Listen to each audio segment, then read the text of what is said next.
নমস্কার, ফিরে এলাম আবার। ফিরে দেখা হলো দেবাশিস মুখার্জি। এসছিলাম বুদ্ধদেবের কোথায় উনি দেহত্যাগ করেছিলেন সেটা জানার জন্য। অনেক দূর ঘুরতে ঘুরতে জাপানে এমন একটা জায়গায় এসেছি যেটা পাহাড়ের অনেক উপরে, যেখানে এখন মাইনাস ঠান্ডা চলছে চারিদিকে, কিন্তু তারপরও বলেছিলাম আপনাদেরকে যে উদ্ধার করব যে কোথায় বুদ্ধদেবের দেহত্যাগ করেছিলেন। এখানকার মানুষের বক্তব্য এখানে দেহত্যাগ করেছিলেন, বাট হিস্ট্রি আলাদা বলে। কিন্তু আমি এটা শেষ খোঁজার জন্য সারা দেশে দেশে ঘুরে বেরিয়ে একদিনের রাস্তা বার করব।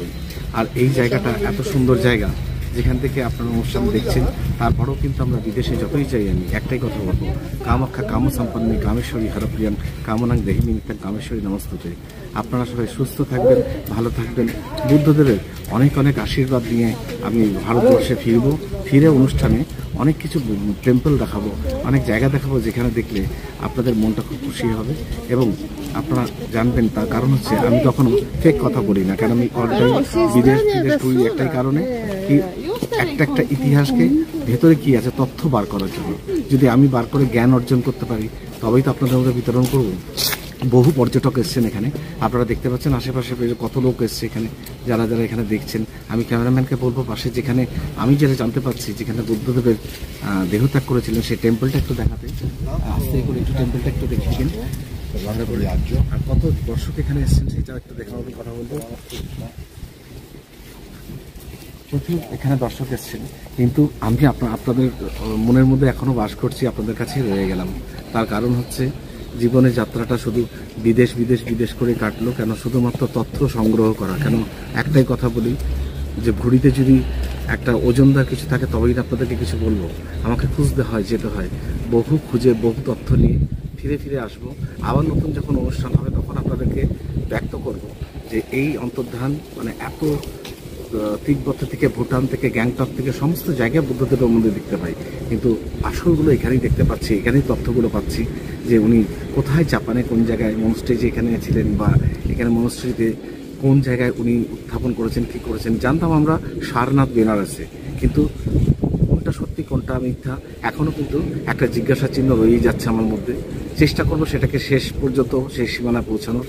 তারপর যখন আমি ফিরে আসবো ভারতে, আবার আপনাদের সাথে দেখা হবে। আমার তো তথ্য সন্ধান করা একটা অভ্যেস, আপনারা জানেন। আমি এসেছি এখন অ্যাকচুয়াল আমরা বুদ্ধদেবের মন্দির সারনাথে দেখি, বেনারসে দেখি, ভুটানে দেখি, গ্যাংটকে দেখি, দার্জিলিং দেখি, সমস্ত জায়গায়। কিন্তু এখানে অনেক দূরে এসেছি খুঁজতে, এখানে যে আবিষ্কার করতে যে আসল তথ্যটা কী, বুদ্ধদেবের আসল তথ্য কী। কেন চীনাচার জানেন তিব্বতে বৌদ্ধদেবের আসল মূর্তি আছে, কিন্তু ওনার দেহত্যাগ করেছেন কোথায়, সেই সূত্র ধরে খুঁজতে চলে এসেছি আজকে আমি জাপান ওসাকাতে আমি আছি। আপনারা দেখতে পাচ্ছেন এটা কিন্তু ওসাকা, জাপান। তো জাপান থেকে আমি অনুষ্ঠানটা করছি শুধু আপনাদের জন্য। পেছনে টেম্পলটা ভালো করে ক্যামেরাম্যানকে বলবো একটু দেখাতে করে। এটা বুদ্ধদেবের একটা বাসস্থান, এটা হচ্ছে বুদ্ধদেবের একটা বাসস্থান, এবং এখান থেকে উনি কিন্তু একটা জায়গায় সন্ধান পাওয়া গেছে, যেটা এখনও সত্যি কিনা বলতে পারছি না। উনি দেহত্যাগ করেছিলেন, যে রূপ নিয়েছিলেন সেই রূপটার নাম হচ্ছে যেটা শুয়ে বুদ্ধদেব পাচ্ছেন শান্তিতে, সেই মূর্তি।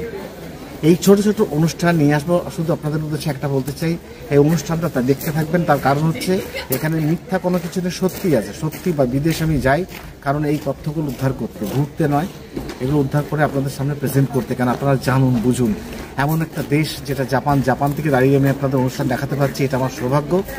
আর 22 তারিখের পরে যখন আমি মোটামুটি এখান থেকে আমার প্রোগ্রামটি শেষ করে ফিরবো, তখন আপনারা নিশ্চয়ই দেখতে পাবেন, সরাসরি আমাকে দেখাতে পারবেন, আসতে পারবেন। শুধু একটা কথা বলবো, বি পজিটিভ, ভালো থাকুন, সুস্থ থাকুন। দেবাশিস মুখার্জি আপনাদের সাথে ছিল, আছে, থাকবে। কি রে তোদের হলো?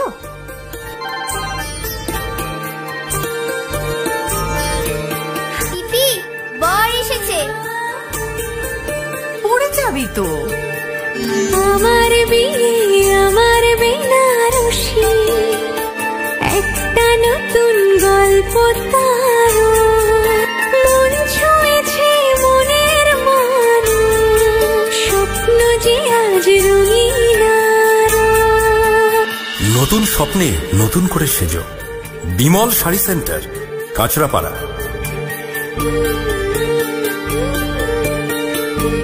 ডিজিটাল ক্লাসরুমে অডিও ভিজুয়াল পদ্ধতিতে খেলাধুলা, গল্প, কবিতা, নাচ, গানের মাধ্যমে আপনার শিশুর মনের সফল বিকাশ ঘটাতে Naihati mothers lab co education English medium school 7/B Bijaynagar Naihati.